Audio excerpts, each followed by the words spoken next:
True crime unveiled. The Arab wife, the horse, and the murderous secret. Hook. What if the secret you thought was buried forever comes back to haunt you? A forbidden love, a chilling betrayal, and a horrifying twist no one saw coming. Stay with me, because this is a story that will leave you questioning everything. In the quiet sands of the desert, a horrifying truth rises from the ashes. A wife's secret affair, a deadly betrayal, and a sinister force that refuses to stay buried. What happens when the past refuses to die? Watch till the end to uncover the shocking truth. Here's the beginning of the story. The wind howled. The desert stretched endlessly. Sand hissed against the windows of the small villa. Inside, everything was silent. Too silent. Nura sat by the open window. Her hands trembled as she clutched a delicate teacup. The tea inside had long gone cold. Her eyes darted to the stable outside. The moonlight barely lit the wooden structure. Shadows danced, twisting unnaturally. Her heart raced. Was he still there? She closed her eyes, replaying last night in her mind. A flash of hoofbeats, the sharp scent of hay, his voice low, commanding. You think you can control this, Nura? Her breath hitched at the memory. The man she called her husband. He knew. How could he not? Every step she took now felt like a betrayal. Every glance a lie. The horse in the stable, Sultan, was restless. She could hear him kicking the wooden walls. Thud, thud, thud. Each sound felt like a hammer on her chest. She looked at her phone. No messages, no calls. And yet, she felt watched. A bead of sweat rolled down her neck. The villa was vast, empty. It seemed to echo with secrets. Secrets she thought were buried deep beneath the sands. The floor creaked behind her. She spun around, her teacup smashing to the ground. Nura, a voice whispered. Deep, chilling. She froze. It wasn't her husband. It wasn't anyone she knew. The air grew colder. The room seemed to close in. The whispers grew louder, closer. She backed away, her foot crunching on broken porcelain. And then silence. Complete, suffocating silence. Until a scream tore through the night. From the stables. From Sultan. Nura ran, her pulse pounding in her ears. The door slammed against the wall as she pushed into the stable.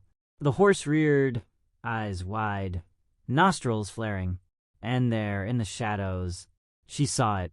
A figure, bent, twisted, unrecognizable. Holding something in its hands. Something slick. Something red. The smell hit her first. Metallic. Pungent. Blood. It dripped from the figure's hands, pooling onto the straw-covered floor. Sultan neighed, thrashing against the sides of the stable. The figure turned slowly. Its face was obscured, hidden beneath a hood, but its eyes, they gleamed in the darkness. A sharp, unnatural yellow. Nura, it hissed. Her legs felt like lead, rooted to the ground. Her throat tightened, a scream dying before it escaped. What do you want? She managed to choke out. The figure stepped forward, its movements jerky, inhuman. The sound of straw crunching beneath its feet echoed in the stillness. Nura stumbled back, bumping into Sultan's stall. The horse kicked wildly, brushing past her shoulder. It knocked her sideways, and she fell hard to the ground. Pain shot through her wrist, but she barely noticed. Her eyes were fixed on the figure. It raised its hands, blood dripping from its fingers. This is what happens when secrets fester, it whispered. Nura's breath came in short, sharp gasps. What do you know? She demanded. Her voice cracked, barely above a whisper. The figure laughed, a sound that sent shivers down her spine. It reached into the folds of its cloak. Something metallic glinted in the faint light. A knife, long, curved, and stained. Her heart slammed against her chest. She scrambled to her feet, gripping the edge of the stall for support. "Stay away," she screamed. The figure tilted its head, almost amused. "You think you can run?" Its voice was soft, mocking. "You can't run from the truth." Sultan kicked again, his hooves striking the wooden wall. The noise jolted Nura into action. She turned and bolted for the stable door. Her feet slipped on the blood-slick floor, but she pushed forward. Behind her, she heard the figure move. Quick, relentless. She burst into the open air, the cold night hitting her like a slap. The desert stretched out before her, endless and unforgiving. She glanced back. The figure stood in the doorway, knife gleaming in its hand, and then it stepped into the moonlight. Her breath caught in her throat.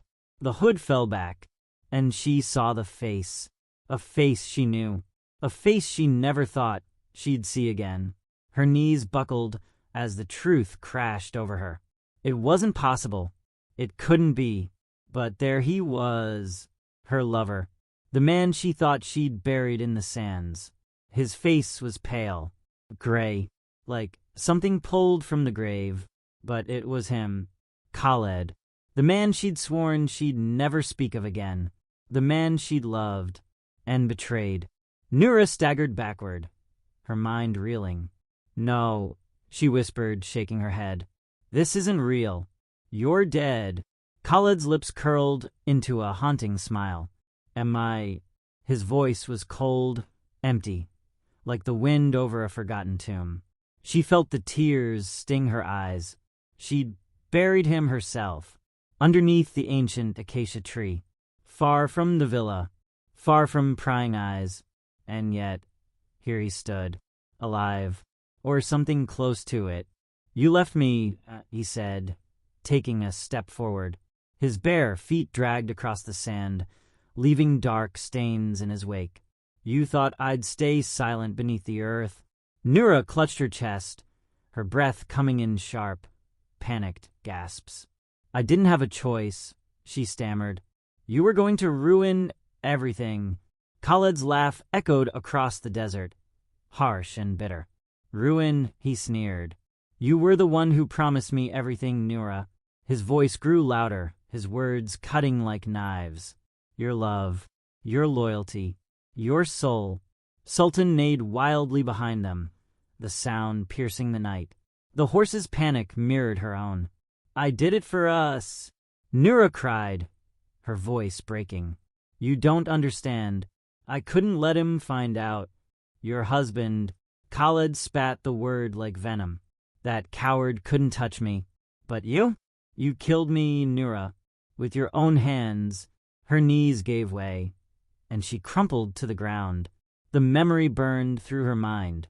The knife, the struggle, the sound of his body hitting the sand. It had been quick, brutal, and final. Or so she thought. Khaled crouched in front of her now, his yellow eyes glowing like fire. "Did you think I'd forgive you?" He raised the blood-stained knife, the blade catching the moonlight. Nura froze, unable to move, unable to breathe. "Please," she whispered. Her voice was barely audible, drowned by the pounding of her heart. Khaled tilted his head, considering her. "You betrayed me, Nura," he said softly, "but I'm not here for forgiveness." The knife descended, and then a deafening crack split the air. A gunshot. Khaled stumbled, his body jerking violently. His eyes widened in shock as he collapsed to the ground. Nura turned, her vision blurred with tears. In the distance, a figure emerged from the shadows. Her husband, his rifle still aimed, smoke curling from the barrel. His face was unreadable, but his voice was clear. "Get up, Nura," he said. "We're not done yet." Nura stared at him, her body trembling. Her husband stepped closer, the rifle still in his hands. His eyes didn't meet hers. They were fixed on Khaled's motionless body. How did you know?" she whispered, her voice shaking. He didn't answer immediately. Instead, he prodded Khaled's body with the barrel of the rifle. No movement, no sound.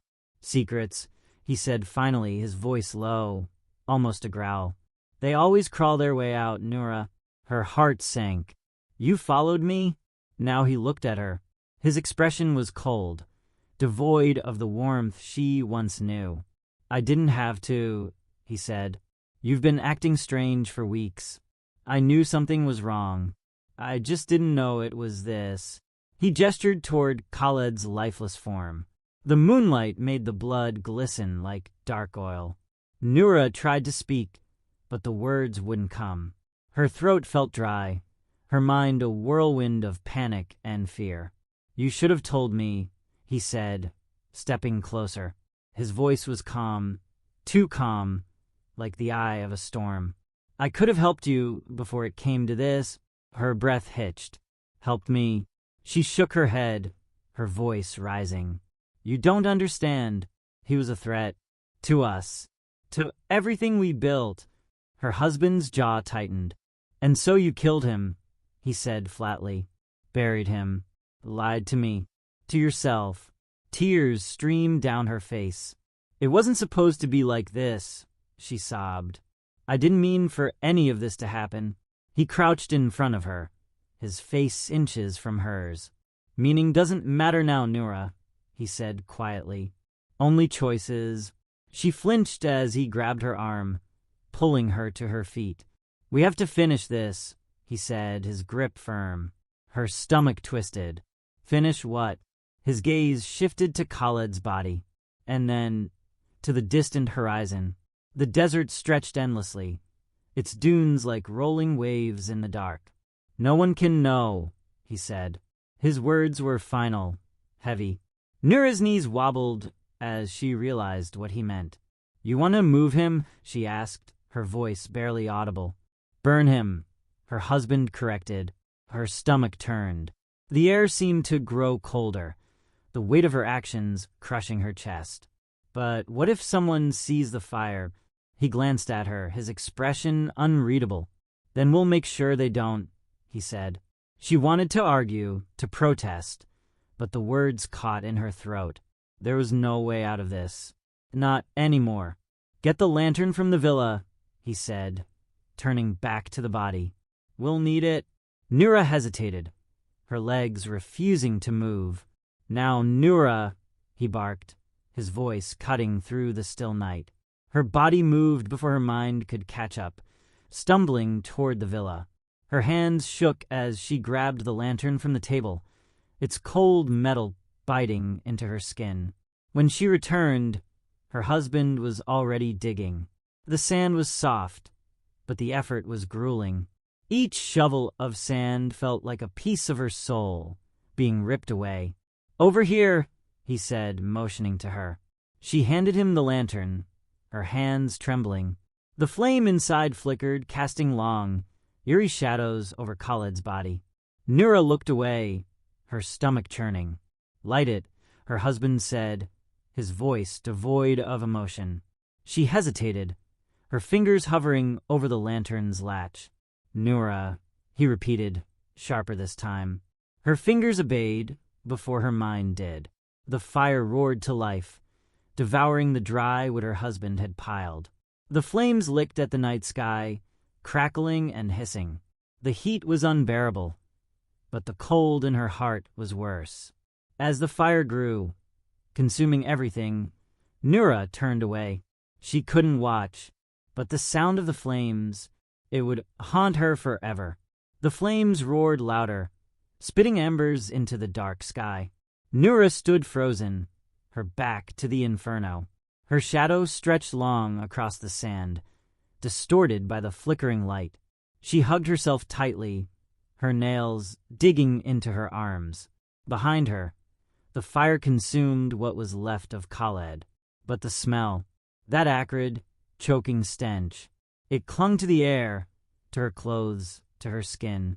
Her husband worked silently, tossing more wood onto the flames. His face was illuminated by the firelight, sharp and unreadable. Finally, he spoke. You need to understand something, Nura. His voice was steady, but there was an edge to it. From this moment forward, we never speak of this again. She nodded weakly, unable to meet his gaze. "Do you hear me?" he pressed. "Never." "Yes," she whispered. The word felt hollow, like everything else inside her. He stepped closer, gripping her chin firmly and forcing her to look at him. "I mean it, Nura," he said, his eyes boring into hers. "If this ever comes back to us, it won't just be you who suffers. It'll be both of us. Do you understand?" She nodded again, tears spilling down her cheeks. I understand," she stammered. His grip loosened, and he stepped back. The fire crackled behind them, growing dimmer as the fuel burned away. The night felt heavier now, as if the desert itself had absorbed their sin. "We'll leave tomorrow," he said after a long silence. "Sell the villa. Start over somewhere else." Her stomach tightened. Leave. This place had been her sanctuary, her prison, and now her graveyard. But she didn't argue. She couldn't. She simply nodded, her voice lost somewhere in the depths of her despair. The fire began to die down, the flames shrinking to glowing embers. Her husband shoveled sand over the remains, smothering what was left. The last traces of Khalid disappeared beneath the desert floor. It was over, or so it seemed. But as they turned to leave, a sound stopped them both in their tracks. A low, guttural groan. Nura's blood turned to ice. Her husband whipped around, raising the rifle again. The sound came from the direction of the dying embers. A shifting, a stirring, and then, impossibly, a hand, blackened, twisted, but unmistakably moving. It clawed its way out of the sand. Nura's scream ripped through the night. The hand pushed upward, fingers curling and dragging through the sand. Blackened flesh cracked and peeled, revealing raw, glistening sinew beneath. Nura stumbled back, her legs trembling beneath her. No, it's not possible," she cried. Her husband stood frozen, the rifle shaking in his hands. But then the sand shifted again. A second hand emerged, clawing desperately at the earth. And then came the sound, a wet, gurgling gasp, like air forcing its way through lungs that no longer worked. The ground seemed to convulse, shifting as something larger began to rise. Nura clutched her chest, her heart pounding like a drum. "Khaled," she whispered, her voice barely audible. Her husband snapped out of his stupor. He leveled the rifle at the emerging figure. "Stay back," he bellowed. But the thing, it didn't stop. It heaved itself upward, piece by piece, dragging its broken body into the moonlight. Khaled, or what was left of him, stood before them. His face was barely human now, melted and disfigured by the fire. One eye was missing, the socket a dark, oozing void. But the other eye, it burned with that same unnatural yellow light. "You thought fire could silence me," the thing rasped. Its voice was jagged, raw, and layered with something deeper. Something inhuman. Nura's knees gave way, and she collapsed to the sand. Her husband didn't hesitate this time. He pulled the trigger. The gunshot echoed across the desert, shattering the silence. Khaled's body jolted, the impact sending him staggering back. But he didn't fall. Instead, he straightened, his twisted lips curling into a grotesque smile. "Bullets won't save you," he hissed. Her husband fired again, and again. Each shot rang out, tearing into Khaled's flesh, but he remained standing, unyielding, unstoppable. The rifle clicked empty. Nura's husband cursed, dropping the useless weapon. Khaled lunged forward with inhuman speed, closing the distance in a heartbeat. His charred hand shot out, gripping the man's throat. "No," Nura screamed, scrambling to her feet. Khaled lifted her husband off the ground with ease, his strength unnatural, his movements deliberate. "You took everything from me," he growled, his voice shaking the air around them. "Now, it's your turn to lose." Nura grabbed the lantern, its glass still warm from the fire. With trembling hands, She smashed it against the remains of the stable wall. The oil splattered, flames erupting instantly. "Let him go!" she screamed, holding a burning piece of wood like a weapon. Khaled turned his head slowly, his glowing eye locking onto her. "Do you think you can fight me, Nura?" he said, his voice dripping with malice. She didn't answer. She didn't think. She charged, the flaming wood aimed at his chest. The flames caught him again, spreading like wildfire across his body. This time, his scream was unholy, a sound that didn't belong in this world. He dropped her husband, thrashing as the fire consumed him. The sand around them glowed red as his body crumbled, sinking into the earth. The light from his eye flickered, dimming as his body dissolved into ash. And then silence, complete and suffocating. Nura fell to her knees, her body trembling uncontrollably. Her husband gasped for air, clutching his throat. The wind carried away the last remnants of Khaled, scattering his ashes into the night. But Nura knew this wasn't over. The desert kept secrets, and some would never stay buried. The silence hung heavy, thicker than the night itself. Nura's breathing was shallow, her chest heaving with every frantic gasp. The wind picked up, whispering through the dunes like a mournful wail. Her husband coughed violently, clawing at his throat as he tried to steady himself. But she didn't move to help him. Her eyes were fixed on the spot where Khaled had disappeared. The sand still smoldered faintly, a faint red glow pulsing beneath the surface, like an ember refusing to die. "Is it over?" she stammered, her voice trembling. Her husband slowly pushed himself up, his face pale and glistening with sweat. "I don't know," he rasped, his voice raw. He turned to look at her, his eyes filled with something she hadn't seen before. Fear. True, unshakable fear. The desert felt alive now, the shifting sands murmuring beneath their feet. Nura stood unsteadily, her legs like jelly. But as she turned to face the horizon, she froze. In the distance, just beyond the reach of the firelight, something moved. A shadow, tall, elongated. It flickered, then vanished, as if swallowed by the night. "Did you see that?" she whispered, her voice barely audible. Her husband nodded, his grip tightening on the rifle.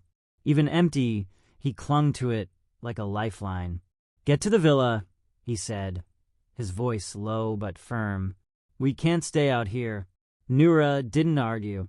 She began to walk, her movements stiff and mechanical, as though her body was acting on instinct alone. The villa loomed in the distance, its silhouette dark and foreboding against the starless sky. But as they approached, something felt wrong. The air grew colder, biting at their skin despite the desert's usual warmth. The familiar path to the door seemed longer, stretching endlessly before them. And then the door creaked open, on its own. Nura stopped in her tracks, her heart pounding. Her husband stepped in front of her, raising the rifle again, as if it might do something this time. "Stay behind me," he ordered. But she couldn't. Her legs moved forward, drawn by something she couldn't explain. Something inside the villa called to her. The moment she crossed the threshold, the air shifted. It was heavy, oppressive. The scent of jasmine filled her nose, Khaled's favorite. The room was dark, save for a single candle burning in the center of the table. Its flame danced wildly, casting shadows that twisted and writhed along the walls. And then she saw it. On the table, beneath the candlelight, was something that shouldn't have been there. A gold chain. Khaled's chain. The one she had buried with him. Her husband's voice broke the silence, sharp and urgent. "Nura, don't touch it." But it was too late. Her fingers brushed the chain, and the room exploded with sound. A deafening roar, like 1,000 voices screaming in unison. The walls trembled. The floor seemed to shift beneath her feet. And then she heard it, his voice, soft, mocking. I told you, Nura. Her blood ran cold as the candle flame surged, consuming the room in blinding light. You can't bury the truth. The villa plunged into darkness.